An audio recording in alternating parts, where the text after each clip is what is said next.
Hello everyone, इस video में हम class 12 chemistry haloalkanes and haloarenes का इंटेक्स क्वेश्चन 6.1 सॉल्व करेंगे।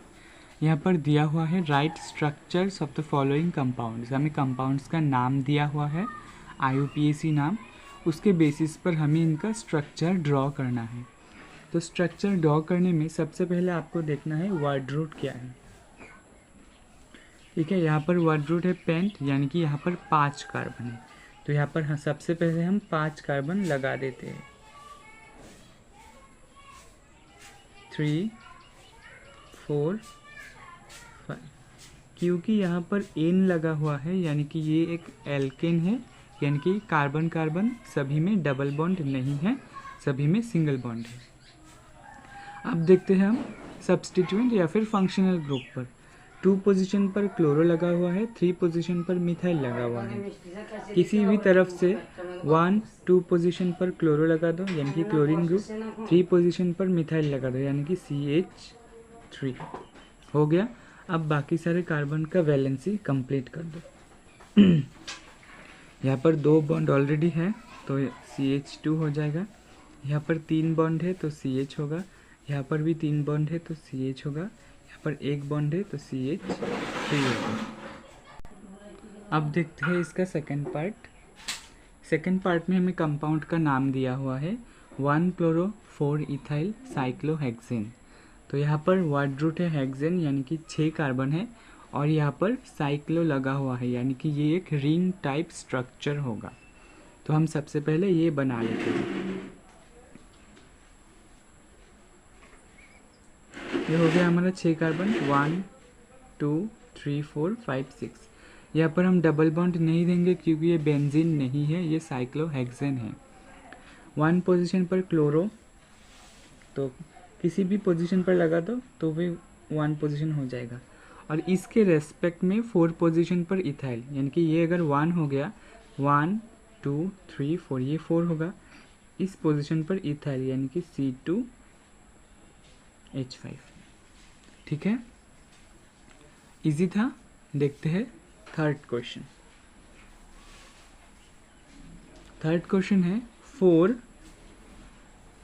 टर्शियरी ब्यूटाइल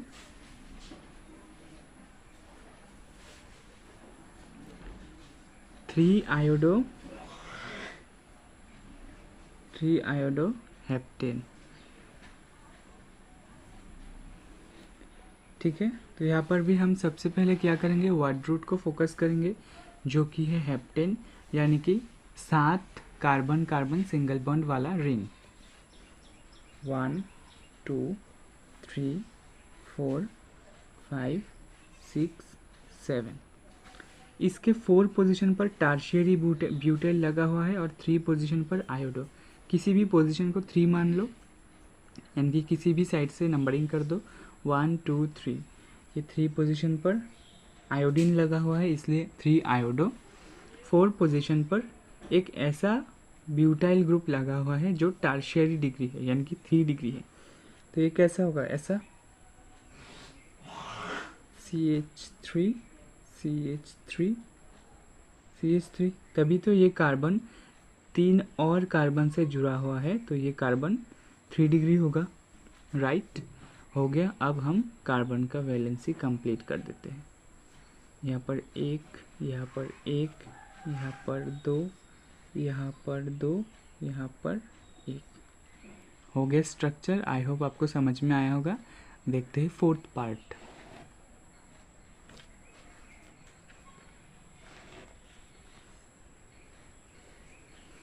फोर्थ पार्ट में हमें दिया हुआ है 1,4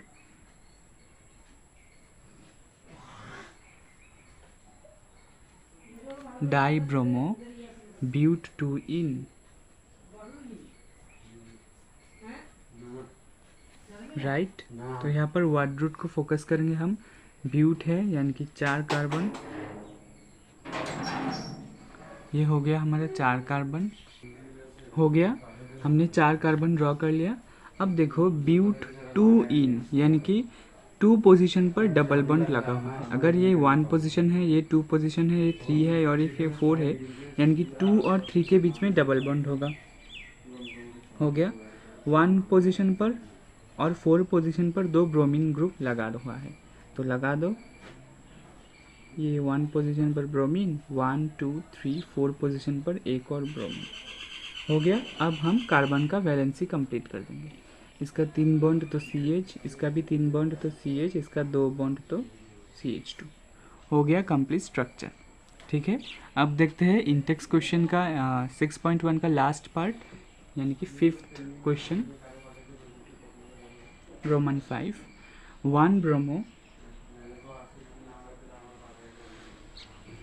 उसके बाद है 4 सेकेंडरी ब्यूटाइल,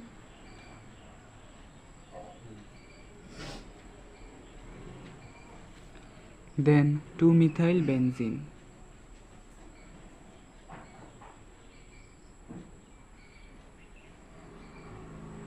तो यहाँ पर हम देख सकते हैं कि सब्स्टिट्यूएंट या फिर जो रिंग है वो क्या है, बेंजीन है। तो हम सबसे पहले क्या करेंगे, बेंजीन ड्रॉ कर लेंगे। ये हो गया हमारा बेंजीन। इसके 1 पोजीशन पर ब्रोमीन है, तो 1 पोजीशन पर ब्रोमीन लगा देते हैं। किसी भी पोजीशन को आप 1 लिख सकते हैं, उसके रेस्पेक्ट में बाकी पोजीशन लिखने होंगे। 4 पोजीशन पर सेकेंडरी ब्यूटाइल, ये अगर 1 हो गया तो ये 1 2 3 4, ये होगा 4। इसमें सेकेंडरी ब्यूटाइल यानी कि एक ऐसा ब्यूटाइल जो जिसका कार्बन सेकेंडरी कार्बन है, यानी कि जो दो कार्बन से जुड़ा हुआ है, राइट। तो ये क्या होगा, ऐसे 4 कार्बन हो गया। और ये कार्बन सेकेंडरी है ना, एक कार्बन दो कार्बन से जुड़ा हुआ है, तो ये कार्बन सेकेंडरी हो गया। तो ये हो गया 1 ब्रोमो 4 सेकेंडरी ब्यूटाइल, 2 मिथाइल भी है, यानी कि 2 पोजीशन पर एक CH3 ग्रुप भी है। ठीक है, तो इसी के साथ इंटेक्स क्वेश्चन 6.1 ख़त्म होता है। तो 6.2 क्वेश्चन है, why is sulphuric acid not used during the reaction of alcohols with KI, यानी कि जब एल्कोहल्स के साथ पोटेशियम आयोडाइड का रिएक्शन होता है तब सल्फ्यूरिक एसिड को यूज़ क्यों नहीं किया जाता है। ठीक है, तो चलिए रिएक्शन सबसे पहले लिखते हैं। तो अकॉर्डिंग टू द क्वेश्चन हमारा रिएक्शन होगा एल्कोहल जो कि है ROH, इसके साथ हमें रिएक्शन कराना होगा KI in the presence of H2SO4। ठीक है, तो H2SO4 क्या होता है, एक बहुत ही अच्छा या फिर बहुत ही स्ट्रॉन्ग ऑक्सीडाइजिंग एजेंट होता है। क्योंकि यहाँ पर बहुत सारा ऑक्सीजन है तो ये बहुत अच्छा ऑक्सीडाइजिंग एजेंट होता है। तो ये क्या करेगा, जो भी इसके सामने आएगा उसको ऑक्सीडाइज कर देगा। ठीक है, यानी कि जब KI इसके पास आएगा तो KI को ये KHSO4 बना देगा, यानी पोटेशियम को ऑक्सीडाइज कर दिया और खुद क्या हो गया, रिड्यूस हो गया और HI बना दिया। दूसरे स्टेप में ये क्या करेगा, ये HI को फिर से ऑक्सीडाइज कर देगा, HI plus H2SO4 gives I2 plus water plus SO2। यहाँ पर SO2 बन गया, 2 ऑक्सीजन सल्फर के साथ मिलकर SO2 हो गया और 2 हाइड्रोजन 2 ऑक्सीजन मिलकर 2H2O बना लिया, राइट। यानी कि क्या हो गया, यहाँ पर आयोडीन का ऑक्सीडेशन हो गया। यहाँ पर आयोडीन के साथ हाइड्रोजन था, अब हाइड्रोजन नहीं है तो आयोडीन का ऑक्सीडेशन हो गया। तो यह आयोडीन को ऑक्सीडाइज कर दे रहा है, तो आयोडीन कैसे लगेगा, एल्कोहल के OH ग्रुप को कैसे डिस्प्लेस करेगा अगर ये ऑक्सीडाइज्ड हो गया। ठीक है, इसको तो ये रिड्यूस नहीं कर पाएगा ना, तो इसी वजह से H2SO4 को यूज़ नहीं किया जाता है क्योंकि ये ऑक्सीडाइज्ड कर देता है। ठीक है, तो हम आंसर कैसे लिखेंगे, सल्फ्यूरिक एसिड, आपके NCERT बुक में भी इसका आंसर दिया हुआ है, आप चाहे तो वहाँ से लिख सकते हैं या फिर मैं आपको लिखवा दे रहा हूँ। मैं NCERT बुक का ही आंसर आपको समझाऊंगा। sulfuric acid cannot be used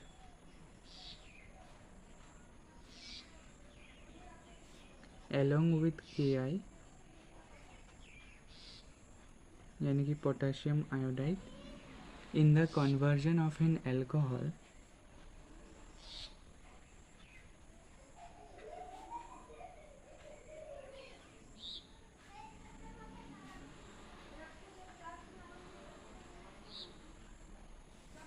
to an alkyl iodide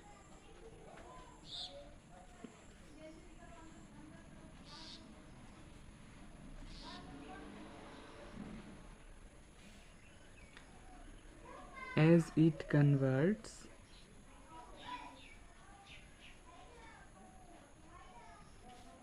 potassium iodide to corresponding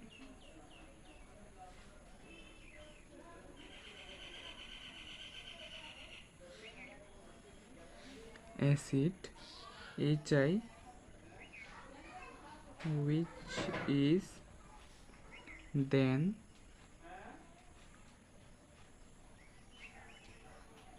oxidized by it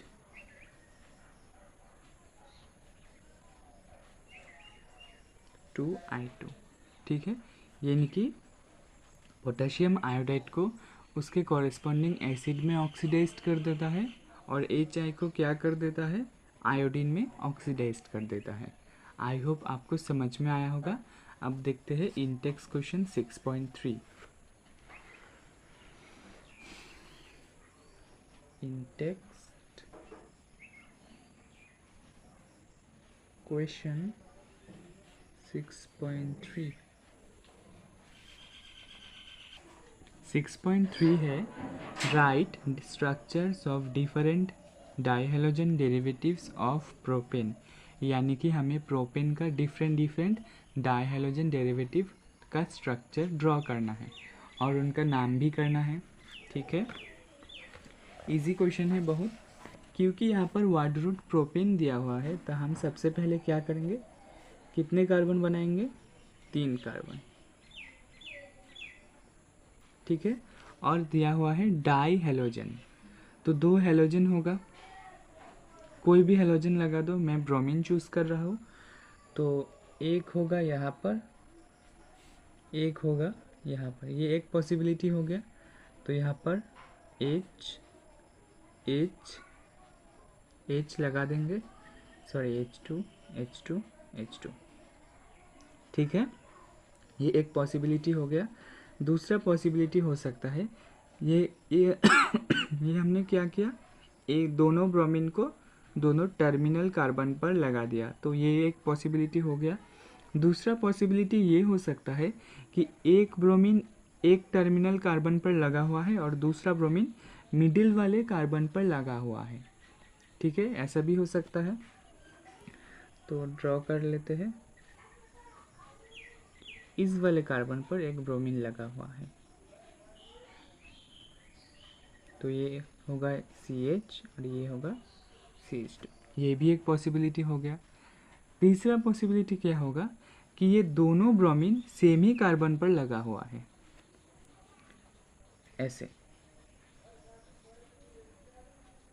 bromine. ठीक है, ये भी हो सकता है। CH हो गया, CH2, CH3। और तीसरा पॉसिबिलिटी ये है कि जो हमारा एक कार्बन पर ही हम दोनों ब्रोमीन भी लगा देते हैं और दोनों मिथाइल ग्रुप भी लगा देते हैं CH3, ये भी एक पॉसिबिलिटी होगा, ये भी प्रोपेन ही होगा। ठीक है, अब हम सबका नाम लिख देते हैं। यहाँ पर देखो दोनों साइड से नंबरिंग करने पर यहाँ पर भी ब्रोमीन 1 पोजीशन पर आएगा, यहाँ पर भी 1 पोजीशन पर आएगा, तो ऐसे नामकरण कर देते हैं 1 2 3, यानी कि 1 पोजीशन पर ब्रोमीन है, 3 पोजीशन पर ब्रोमीन है, तो 1,3। 2 ब्रोमीन है तो हम लिखेंगे डाइब्रोमो,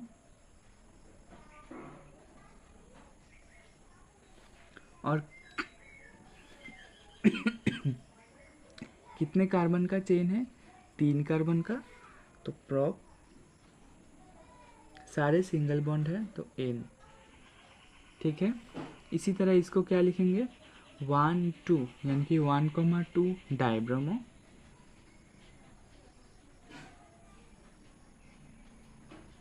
तीन कार्बन का चेन है तो प्रोपेन, फिर से सब में प्रोपेन ही आएगा क्योंकि हमने प्रोपेन का ही डेरिवेटिव निकाल रखे हैं। यहाँ पर भी, यहाँ पर 1,1 डायब्रोमो आएगा और प्रोपेन आएगा।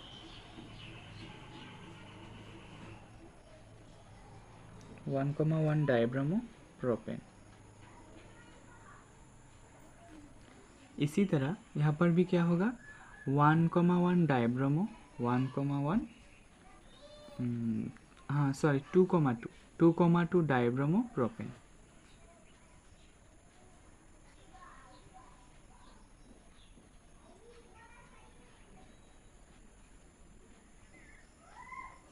तो आई होप आपको क्वेश्चन समझ में आया होगा। कोई भी डाउट लगे तो कमेंट में पूछना। तो 6.4 हमें बोल रहा है, among the isomeric alkanes of molecular formula C5H12 identify the one that on photochemical chlorination yields a single monochloride, 3 isomeric monochloride and 4 isomeric monochloride।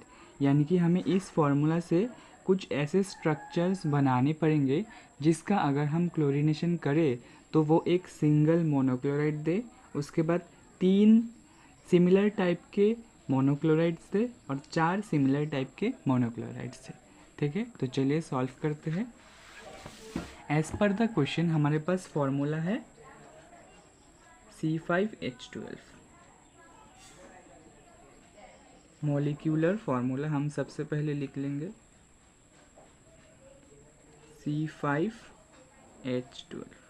तो पहले पार्ट में हमें चाहिए एक सिंगल मोनोक्लोराइड, ए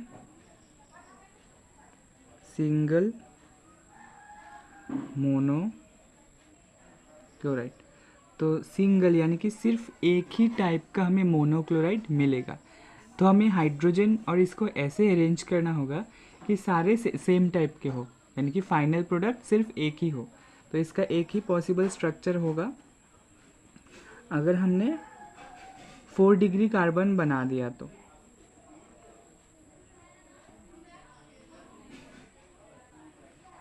यहाँ पर भी CH3। अब यहाँ पर देखो, ये जो चारों हाइड्रोजन है यानी कि 12 हाइड्रोजन है, ये सेम तरीके की है, यानी कि ये भी 1 डिग्री है, ये भी 1 डिग्री, ये भी 1 डिग्री एंड ये भी 1 डिग्री। तो ये किसी को भी रिप्लेस करना है तो मोनोक्लोराइड ही मिलेगा, डाइक्लोराइड नहीं मिलेगा, राइट।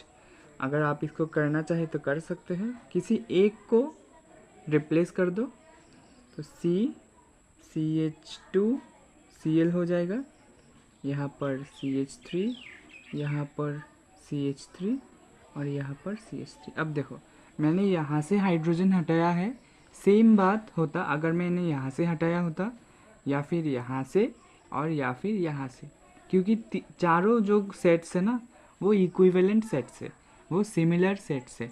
तो किसी से भी हटा दो और क्लोरीन जोड़ दो, बात बराबर है, राइट। क्लियर हो गया ये पॉइंट। देखते हैं सेकंड पॉइंट जिसमें हमें 3 आइसोमेरिक मोनोक्लोराइड बनाना है। तो सेकंड पॉइंट में हमें 3 आइसोमेरिक मोनोक्लोराइड यानी कि 3 सिमिलर ग्रुप्स हाइड्रोजन के बनाने हैं, जिसको अगर हम क्लोरीनेशन करेंगे तो वो क्या देगा, हमें 3 मोनोक्लोराइड्स का सेट्स देगा, ठीक है। तो 3 को सेम रखना है, हम ऐसे भी बना सकते हैं CH2 CH2 CH2, इन तीनों को सेम बना लिया है और साइड में CH3 लगा देंगे, क्योंकि यहाँ पर देखो हाइड्रोजन 2 2 4 2 6 और 3 9 और 12 के लिए और चाहिए और 3। तो ये 3 टाइप के सिमिलर हो गए। तो इसको अगर हमने क्लोरीनेशन किया तो हमें मिलेगा 3 टाइप का स्ट्रक्चर मिलेगा ना, यहाँ पर और यहाँ पर एक सेम ही है, यहाँ पर एक डिफरेंट है और यहाँ पर सेम ही है, यानी कि हमने पहले इस वाले हाइड्रोजन को रिप्लेस किया। तो क्या होगा CH3 CHCl, CH2, CH2, CH3, ये एक पॉसिबिलिटी हो गया। दूसरा पॉसिबिलिटी ये है कि अगर हम देखो ये वाला हाइड्रोजन को रिप्लेस करके क्लोरीन लगाना और ये वाला हाइड्रोजन को रिप्लेस करके क्लोरीन लगाना, ये सेम हो गया, ठीक है, क्योंकि ये दोनों क्या है 2 डिग्री कार्बन है। नेक्स्ट है हमने अगर इस वाले हाइड्रोजन को रिप्लेस किया तो क्या होगा structure, CH3, CH2, CHCl, CH2, CH3, right, ये एक स्ट्रक्चर हो गया। नेक्स्ट स्ट्रक्चर है अगर हमने इस वाले और इस वाले को रिप्लेस किया, ये दोनों भी सिमिलर है तो किसी एक को रिप्लेस करना ही काफ़ी है, तो ये होगा CH2, Cl, यहाँ पर होगा Cl, CH2, CH2, CH2, CH3, ठीक है। आई होप आपको समझ में आया होगा। अब देखते हैं थर्ड पार्ट जिसमें हमें 4 आइसोमेरिक मोनोक्लोराइड्स चाहिए। 4 आइसोमेरिक मोनोक्लोराइड्स चाहिए, ठीक है। तो उसके लिए हम क्या करेंगे, यानी कि हमें 4 डिफरेंट पोजीशन में क्लोरीन लगाना है। तो इसका एक पॉसिबल स्ट्रक्चर होगा ये, देखो यहाँ पर 3 पोजीशन था, 3 डिफरेंट पोजीशन हमें मिल गया, इसी से हम 4 कर देंगे।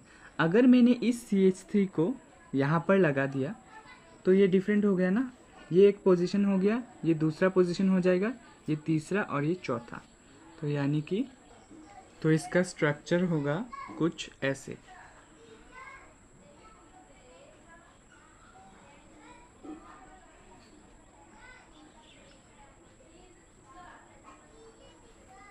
ठीक है, अब देखो यहाँ पर 4 पोजीशंस हो गए ना, ये एक पोजीशन, ये एक पोजीशन, ये दोनों सिमिलर पोजीशन है तो ये एक मोनोक्लोराइड बनाएगा, ये दूसरा मोनोक्लोराइड बनाएगा, ये तीसरा मोनोक्लोराइड बनाएगा और ये चौथा मोनोक्लोराइड बनाएगा, ठीक है।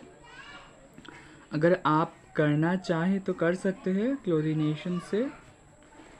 ये सबसे पहला कंडीशन कि ये दोनों में से किसी एक को डिस्प्लेस कर दो हाइड्रोजन को, तो ये हो जाएगा CH2, Cl, CH, CH3, CH2, CH3, ठीक है। यानी कि इस वाले कार्बन से एक हाइड्रोजन निकाल के हमने क्लोरीन लगा दिया। अब इसी तरह अगर हमने इस हाइड्रोजन को रिप्लेस कर दिया क्लोरीन से तो एक स्ट्रक्चर बनेगा जो कि होगा CCl,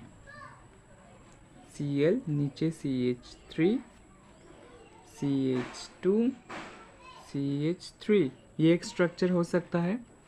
नेक्स्ट स्ट्रक्चर होगा अगर हमने इस वाले एक हाइड्रोजन को रिप्लेस कर दिया तो स्ट्रक्चर होगा CH3, CH, CHCl, CH3 और ये CH3, ये भी हो सकता है।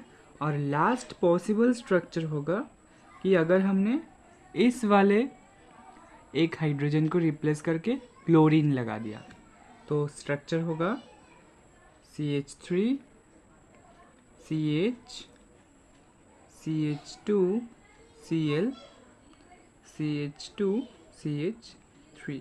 तो यहाँ पर देख सकते हैं डिफरेंट पोजीशन पर क्लोरीन लग गया है। तो आई होप आपको ये क्वेश्चन समझ में आया होगा। नेक्स्ट क्वेश्चन 6.5 डिस्कस करेंगे। 6.5 ने हमें बोला है कि draw the structures of major monohalo products in each of the following reactions. हमारे पास कुछ रिएक्शंस हमें दिया हुआ है, इस रिएक्शन से मेजर प्रोडक्ट कौन सा होगा जो कि एक हेलो एल्केन्स या फिर हेलो एरीन होगा, उसको हमें लिखना है। तो हम क्लियरली देख सकते हैं जो पहला वाला क्वेश्चन है ये एक एल्कोहल है, ये पूरा ग्रुप R है और ये OH, ROH यानी कि एल्कोहल है। एल्कोहल के साथ हमने रिएक्ट करवाया थायोनील क्लोराइड का, SOCl2 मीन्स थायोनील क्लोराइड, मैं यहाँ पर लिख देता हूँ एल्कोहल, और ये हो गया थायोनिल क्लोराइड, थायोनिल क्लोराइड। तो इस केस में क्या होगा, इस केस में अच्छे से समझो, हमें चाहिए एल्काइल हैलाइड, ठीक है, यानी कि एक मोनो हेलो कंपाउंड चाहिए। तो इस जो ग्रुप है, रिंग वाला ग्रुप साइक्लोहेक्सेन, इसको हम कनेक्ट कर देंगे हेलोजन के साथ।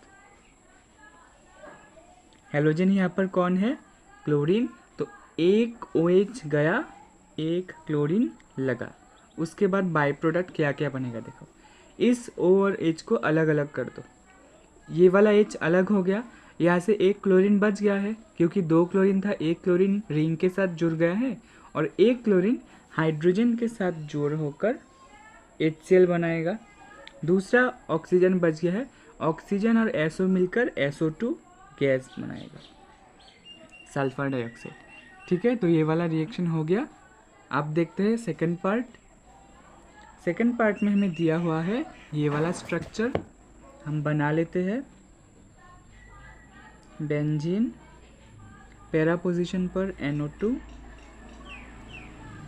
और CH2 CH3, और हमें रिएक्शन करना है Br2 हीट और UV लाइट के मीडियम में, ठीक है। बहुत ही इंपॉर्टेंट रिएक्शन है, देखिए कैसे करते हैं।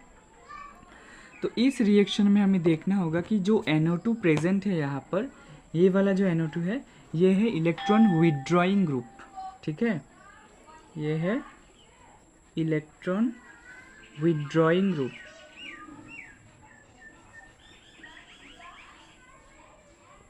इलेक्ट्रॉन विड्रॉइंग ग्रुप है, और ये जो CH2 और CH3 है, ये होते हैं इलेक्ट्रॉन डोनेटिंग ग्रुप, यानी कि ये इलेक्ट्रॉन देते हैं।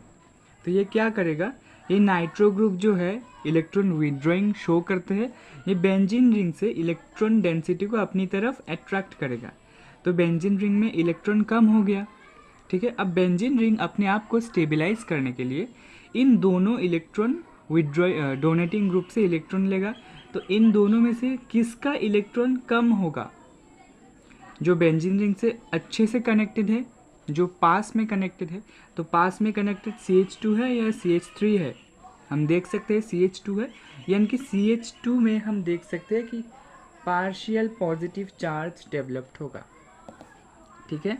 और हेलोजन क्या होता है, पार्शियली नेगेटिव चार्ज। तो ये जो ब्रोमीन है वो इस वाले कार्बन पर अटैक करेगा, तो क्या होगा, बेंजीन रिंग एक हाइड्रोजन को रिप्लेस करके CHBr बनाएगा, CH2 तो यहाँ पर CH3 तो रहेगा, और ये नाइट्रो ग्रुप भी प्रेजेंट रहेगा, और वो जो हाइड्रोजन रिप्लेस किया था वो एक और ब्रोमीन के साथ रिएक्ट करके HBr बनाएगा। आई थिंक आपको क्लियर हो गया ये। अब देखते हैं थर्ड पार्ट। थर्ड पार्ट है सॉरी, हमारे पास एक फिर से बेंजीन वाला कंपाउंड है, ये है OH और ये है CH2। इसको हमें रिएक्ट कराना है HCl के साथ in the presence of heat. तो ये वाला रिएक्शन भी आसान है, सिर्फ हमें देखना होगा कि कौन सा इसमें हेलोजन एक्सचेंज हम कर सकते हैं, ठीक है। यहाँ पर क्वेश्चन में भी थोड़ा मिस्टेक्स है, यहाँ पर एक OH होगा, ठीक है। अब देखो इस OH और CH2 में कौन ज़्यादा इलेक्ट्रोनेगेटिव है और कौन ज़्यादा इलेक्ट्रोपॉजिटिव है। तो हमें पता है ये जो CH2 और OH है, इसमें OH due to the presence of oxygen, ये OH वाला ग्रुप पार्शियली नेगेटिव हो जाएगा और CH2 पार्शियली पॉजिटिव हो जाएगा। तो अब इसमें भी पॉजिटिव और नेगेटिव कर दो, अब हेलोजन और मतलब कि नेगेटिव और पॉजिटिव चार्जेस का एक्सचेंज कर दो, तो क्या हो जाएगा, यहाँ पर तो OH लगा ही रहेगा, यहाँ पर क्या हो जाएगा, CH2 Cl हो जाएगा, ये वाला नेगेटिव इसमें जाके जुड़ जाएगा, और ये OH और H मिलकर क्या बनाएगा, वाटर का फॉर्मेशन कर देगा। ठीक है, आई थिंक आपको क्लियर हो गया। अब देखते हैं फोर्थ पार्ट। फोर्थ पार्ट है हमारे पास, बेंजीन तो नहीं है, एक रिंग वाला स्ट्रक्चर है।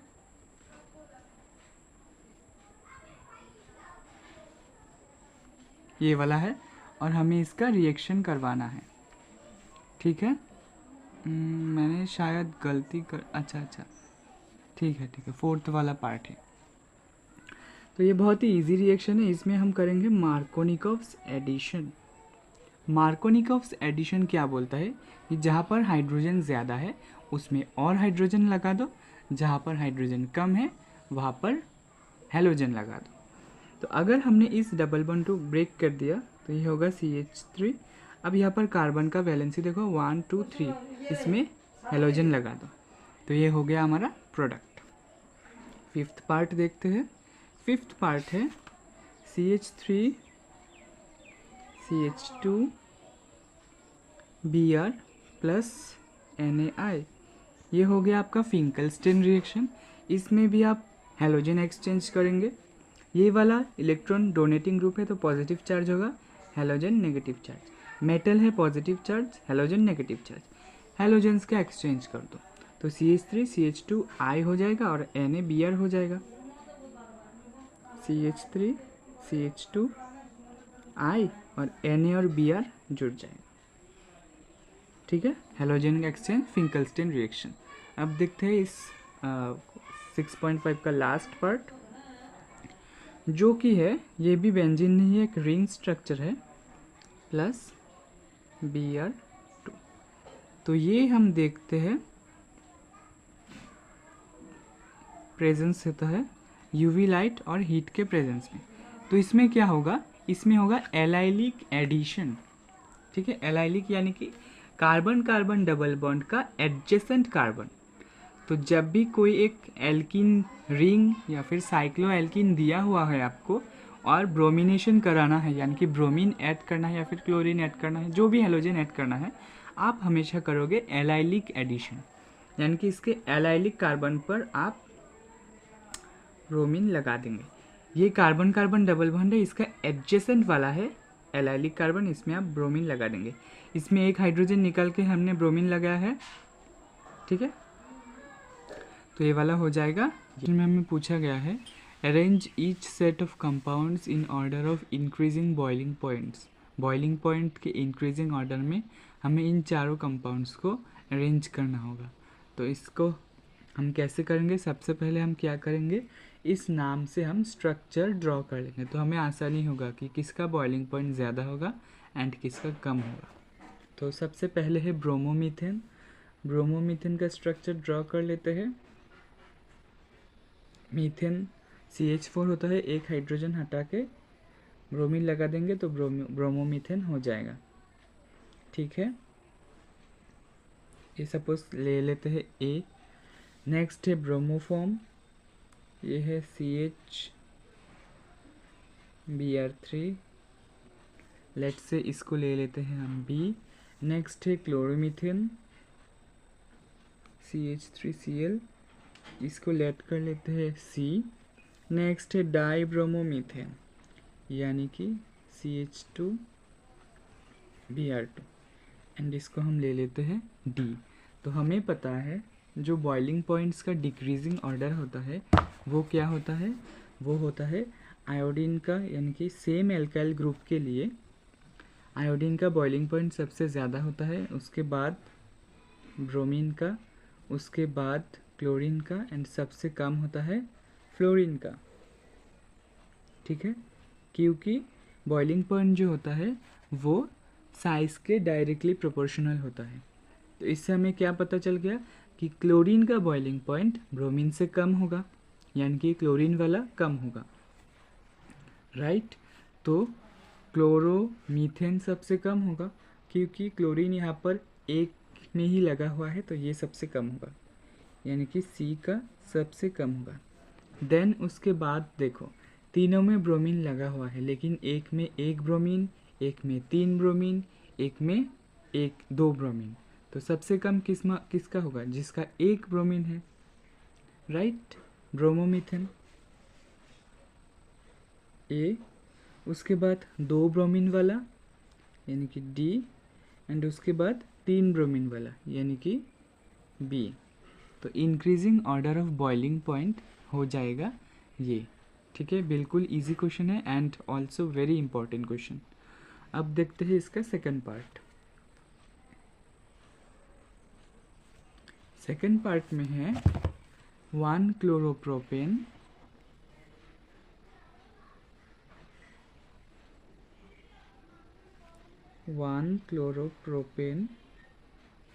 उसके बाद है आइसोप्रोपाइल क्लोराइड,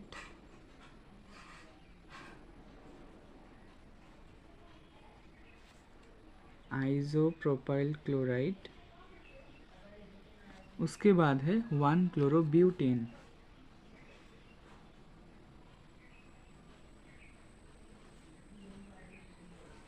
तो फर्स्ट क्वेश्चन की तरह हम इसको भी सबसे पहले क्या करेंगे, स्ट्रक्चर ड्रॉ कर लेंगे। 1 क्लोरोप्रोपेन, सिंस यहाँ पर प्रोपेन है तो 3 कार्बन लगाएंगे और फर्स्ट पोजीशन पर क्लोरीन लगा देंगे, तो ये 1 क्लोरोप्रोपेन हो गया। लेट्स से इसको नाम ले लेते हैं हम ए।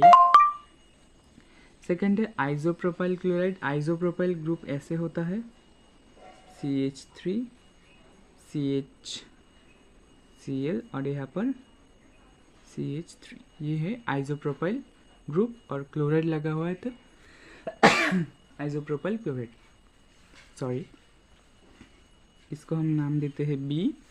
एंड लास्ट है 1 क्लोरोब्यूटेन यानी कि 4 कार्बन वाला हेलो एल्केन, तो CH3 CH2 CH2 CH2 and Cl।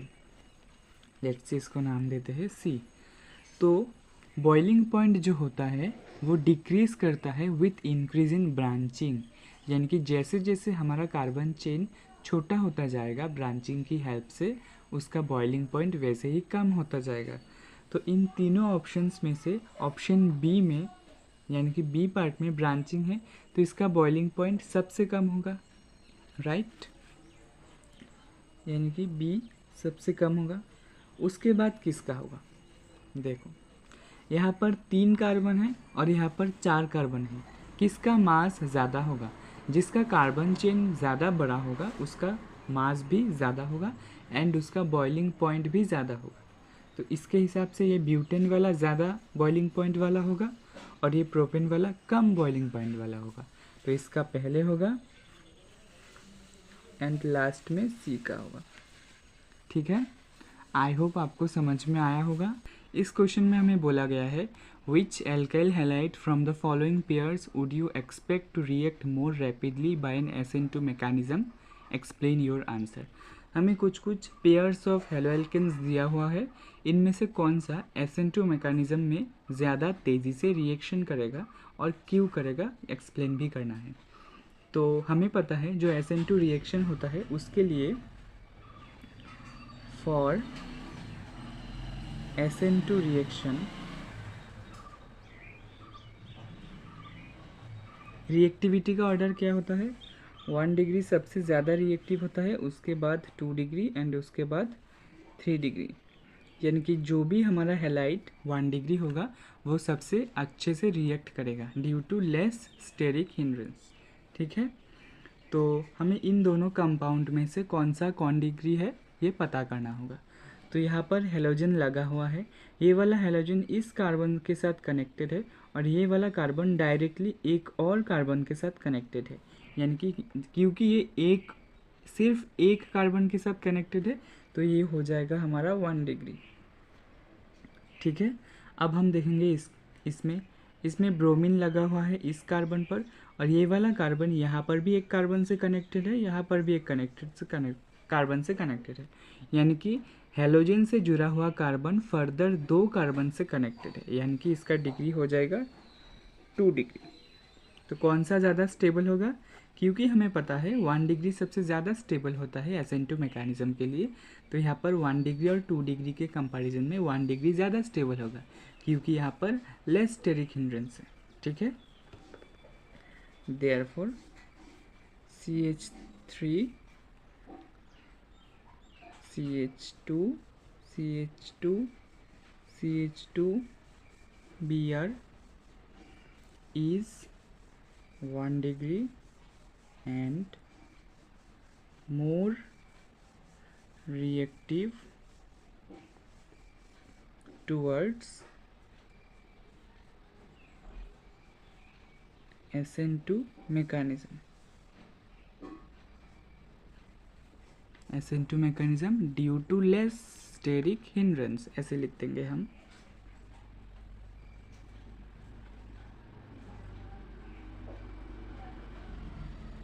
less steric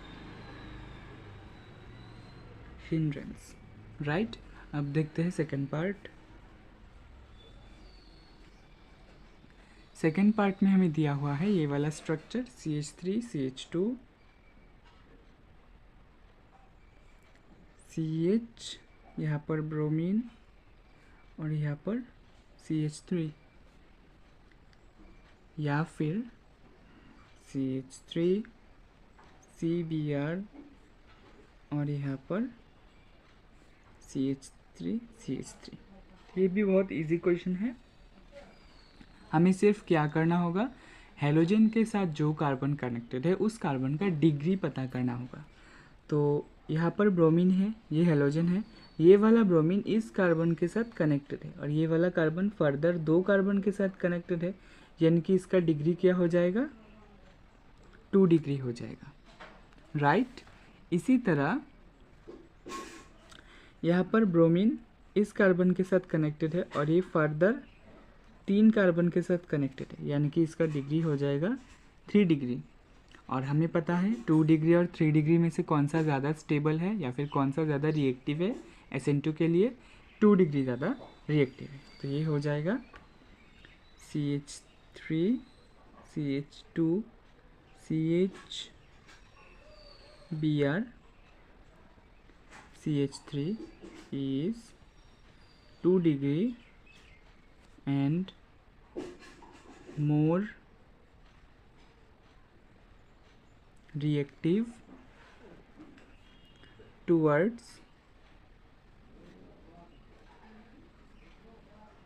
SN2 mechanism.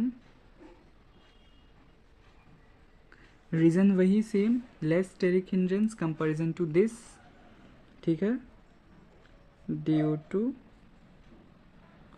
Less steric hindrance. I hope आपको समझ में आया होगा. अब देखते हैं इस क्वेश्चन का लास्ट पार्ट.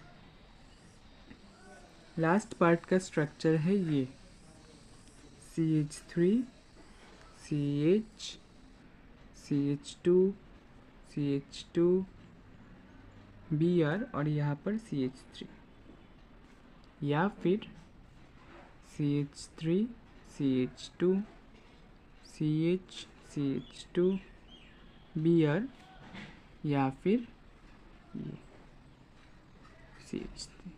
तो हमें ब्रांचिंग से कुछ मतलब नहीं है, हमें सिर्फ मतलब है जो हमारा हेलोजन है या फिर हैलाइड है वो कितने डिग्री का हैलाइड है. तो यहाँ पर ब्रोमीन देखो एक कार्बन से कनेक्टेड है और ये कार्बन फर्दर एक ही कार्बन से कनेक्टेड है, तो ये क्या हो जाएगा, 1 डिग्री हो जाएगा, यानी कि ये 1 डिग्री हैलाइड हो गया. इसमें ब्रोमीन इस कार्बन के साथ कनेक्टेड है और ये फर्दर 1 कार्बन के साथ कनेक्टेड है, तो ये भी 1 डिग्री हो गया. अब यहाँ पर आया एक इंटरेस्टिंग मतलब कि टॉपिक, क्योंकि यहाँ पर दोनों 1 डिग्री है. अब हम कैसे डिसाइड करेंगे कौन सा फास्ट रिएक्शन दिखाएगा और कौन सा स्लो रिएक्शन दिखाएगा. तो इसमें हम देखते हैं जो इलेक्ट्रॉन डोनेटिंग ग्रुप है या फिर मिथाइल ग्रुप है वो हेलोजन के साथ कितने पास या फिर कितने दूर है, ठीक है. क्योंकि मिथाइल ग्रुप होता है इलेक्ट्रॉन डोनेटिंग ग्रुप, तो ये इस ब्रांचिंग में इलेक्ट्रॉन डेंसिटी इंक्रीज करेगा, ठीक है. तो न्यूक्लियोफाइल को क्या करेगा, ये रिपेल करेगा, यानी कि आने से प्रॉब्लम होगा न्यूक्लियोफाइल. तो हमें देखना होगा कि किसमें हेलोजन के आसपास मिथाइल ग्रुप किस कंपाउंड में है. तो यहाँ पर देखो हेलोजन यहाँ पर है, मिथाइल ग्रुप यहाँ पर है, यानी कि इन दोनों के बीच में 2 कार्बन का डिफरेंस है।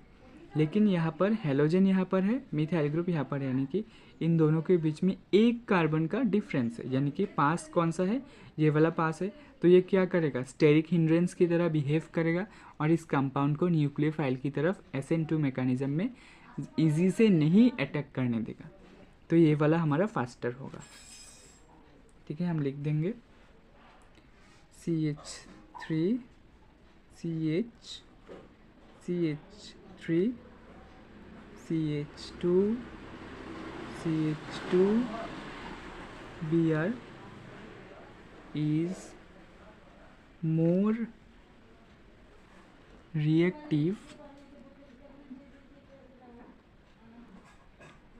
due to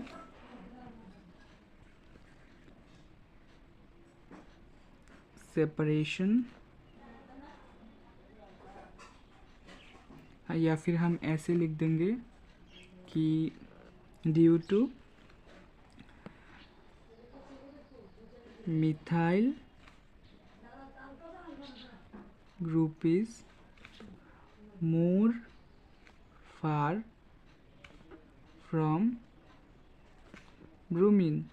ठीक है, यानी कि ब्रोमीन से मिथाइल ग्रुप ज़्यादा दूर है और दूसरे कंपाउंड में पास में है।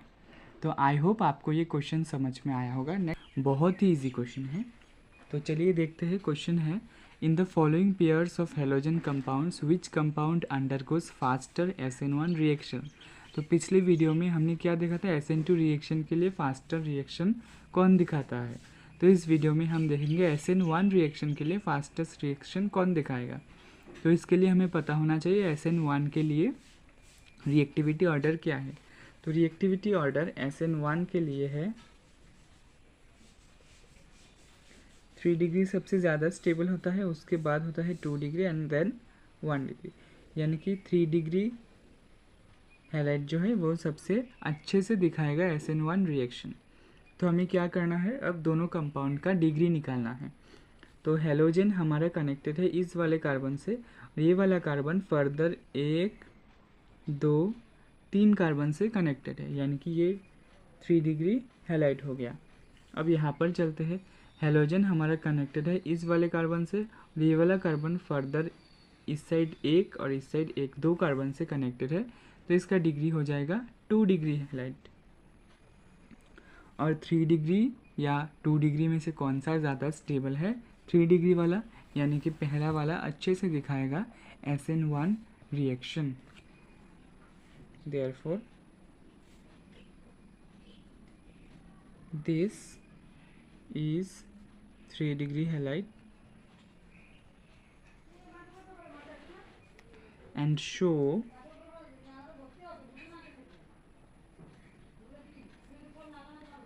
SN1 mechanism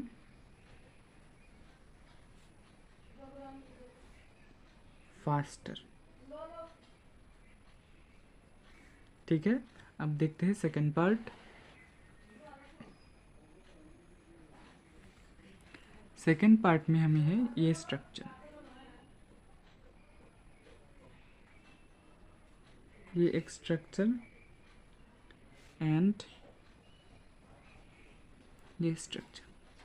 ये भी इजी है, सिर्फ क्या करेंगे हम डिग्री निकालेंगे। तो हमारा हेलोजन इस कार्बन से कनेक्टेड है और ये वाला कार्बन फर्दर 1 2 कार्बन से कनेक्टेड है, यानी कि ये 2 डिग्री हैलाइड हो गया।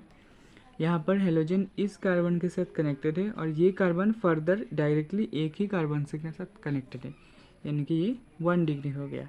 1 डिग्री और 2 डिग्री में से कौन सा ज़्यादा स्टेबल, 2 डिग्री वाला, यानी कि this show SN1 reaction faster due to 2 degree. ठीक है, क्योंकि ये 2 डिग्री हैलाइड है तो ये अच्छे से दिखाएगा SN1 रिएक्शन। आई होप आपको समझ में आया होगा। अब देखते हैं क्वेश्चन नंबर 6.9।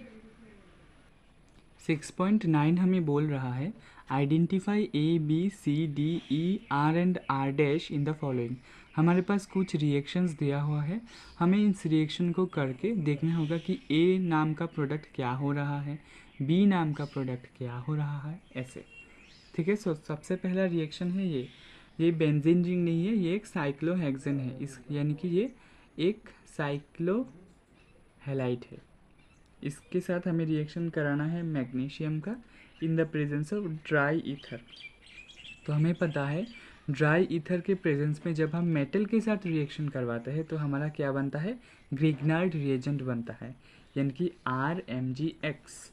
R है ये वाला ग्रुप, Mg और X है हमारा हेलोजन, यानी कि ये क्या होगा, ये हो गया हमारा R, उसके बाद होगा Mg और ये ब्रोमीन। ठीक है, ये हो गया हमारा प्रोडक्ट A। नेक्स्ट हमें बोला है इसका हाइड्रोलाइसिस करना है, यानी कि वाटर देना है।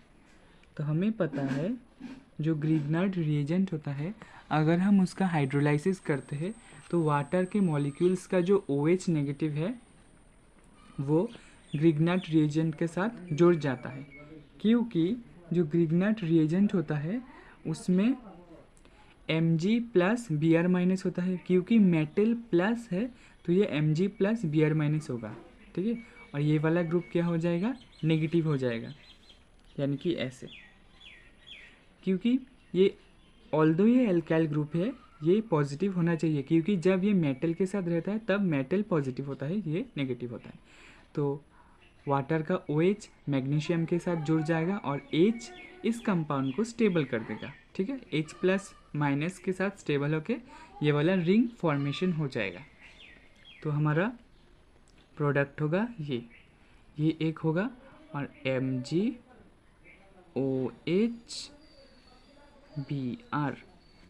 ये हो जाएगा हमारा प्रोडक्ट B। ठीक है, यहाँ तक क्लियर है। अब देखते हैं नेक्स्ट पार्ट इसका। नेक्स्ट रिएक्शन भी सेम है, हमारे पास एक ग्रुप है R, उसके साथ हेलोजन जुड़ा हुआ है, यानी कि एक हैलाइड है। इसको हमें रिएक्शन करवाना है मेटल के साथ in the presence of dry ether. तो ये क्या होगा, ग्रिग्नार्ड रिएजेंट होगा, RMgX फॉर्म होगा, RMgBr फॉर्मेशन होगा। उसके बाद हम इसका हाइड्रोलाइसिस करेंगे in the presence of D2O। जैसे पिछले वाले क्वेश्चन में हमने हाइड्रोलाइसिस किया था H2O के प्रेजेंस में, यहाँ पर हम हाइड्रोलाइसिस करेंगे D2O के प्रेजेंस में। ये भी एक मतलब वाटर जैसा ही है, हाइड्रोजन की जगह D लग गया। D क्या है, ड्यूटेरियम है, जो कि हाइड्रोजन का एक आइसोटोप है। तो सेम उसी की तरह बिहेव करेगा। तो क्या होगा, ये वाला जो Mg है यहाँ पर पॉजिटिव चार्ज डेवलप होगा, यहाँ पर नेगेटिव चार्ज, और यहाँ पर कैसे होगा, H प्लस वाटर के लिए क्या होता है, H प्लस OH माइनस। तो D2O के लिए क्या होगा, D प्लस OD माइनस। ठीक है, D प्लस कहाँ जाएगा, R के साथ, और OD माइनस कहाँ जाएगा, MgBr के साथ। ठीक है, तो हमारे पास एक रिएक्शन दिया हुआ है CH3 CH CH3 और D, यानी कि D कहाँ जाता है, इस R ग्रुप के साथ जाता है, यानी कि ये R ग्रुप क्या है, ये ही है R ग्रुप, ये R ग्रुप है ये। और साथ में क्या होगा, MgOD Br, ये D2O से आया है, D2O से OD मैग्नीशियम की तरफ जाएगा, क्योंकि OD माइनस है। जैसे वाटर में क्या होता है, H2O के लिए OH माइनस होता है, वो मैग्नीशियम के पास जाता है। तो D2O के लिए OD माइनस होगा, वो मैग्नीशियम के पास जाएगा, तो MgOD Br बनाएगा।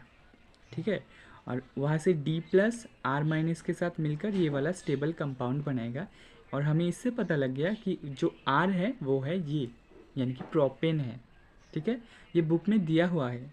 ठीक है, तो यहाँ पर क्या होगा, जो हमारा R ग्रुप है वो होगा CH3 CH3। ठीक है, यानी कि हमारा R ग्रुप होगा ये, और RBr क्या होगा, इस पर हम अगर हम ब्रोमीन लगा देते हैं तो ये हुआ हमारा RBr। अब देख, तो यहाँ पर ये होगा हमारा C प्रोडक्ट। ठीक है, RMgBr भी हमें निकालना होगा, ये होगा हमारा C प्रोडक्ट। तो C क्या होगा, यहाँ पर R ग्रुप के यहाँ पर सब्सटीट्यूट कर देते हैं, CH3 CH CH3, यहाँ पर Mg और Br। ठीक है, आई होप आपको समझ में आया होगा C क्या होगा प्रोडक्ट। अब हम इसका करेंगे नेक्स्ट पार्ट। यहाँ तक क्लियर है? अब देखते हैं थर्ड पार्ट। थर्ड पार्ट में हमारे पास रिएक्शन है ये। तो ये है हमारा रिएक्शन। इस रिएक्शन को अगर हम ध्यान से देखेंगे तो क्या होगा, ये जो हमारा R-X है ये कन्वर्ट हो रहा है इस ग्रुप में, यानी कि यहाँ पर देखो ये दो सिमिलर ग्रुप है, ये C है, CH3 थ्राइस, ये भी CH3 थ्राइस, यानी कि ये कौन सा होगा, और ये sodium in the presence of ether में हो रहा है। तो ये है हमारा वुड्स रिएक्शन।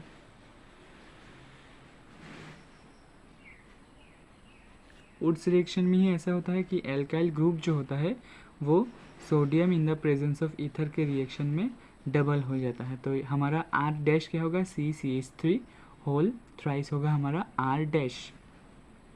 यहाँ से हम पता लगा सकते हैं। और इसको अगर हमने मैग्नीशियम में रिएक्ट करवाया तो हमारा क्या होगा, R-MgX, यानी कि ग्रिग्नार्ड रिएजेंट फॉर्म होगा। और R- है हमारा ये, यानी कि CH3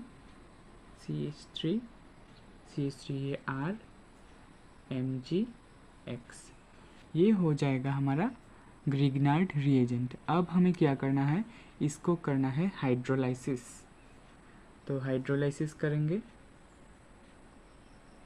ये है हमारा D प्रोडक्ट और पहला वाला था हमारा A प्रोडक्ट, यानी कि R- चाहिए हमें।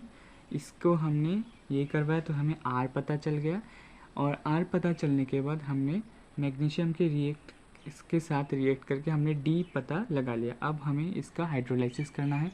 तो हाइड्रोलाइसिस में क्या होगा, क्योंकि मैग्नीशियम पॉजिटिवली चार्ज्ड है, ये नेगेटिव है और ये भी नेगेटिव है, तो ये वाटर में से OH- और H+ डिस्ट्रीब्यूट कैसे होगा डिस्ट्रीब्यूट, एक बार सोचिए अच्छे से। ये जो मैग्नीशियम है ये पॉजिटिवली चार्ज्ड है, तो ये किसको अट्रैक्ट करेगा अपनी तरफ, नेगेटिव वाले चार्ज को। तो ये हो जाएगा, और कार्बन है नेगेटिवली चार्ज, ये पॉजिटिवली चार्ज को अट्रैक्ट करेगा, यानी कि CH3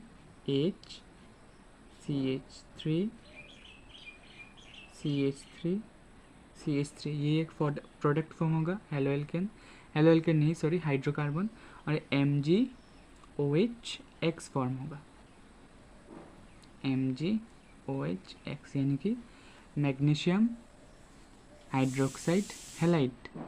ठीक है, तो अब क्लियर हो गया। तो इसी के साथ हमारा इंटेक्स क्वेश्चन 6.9 भी ख़त्म हो जाता है। नेक्स्ट वीडियो में हम एक्सरसाइज स्टार्ट करेंगे।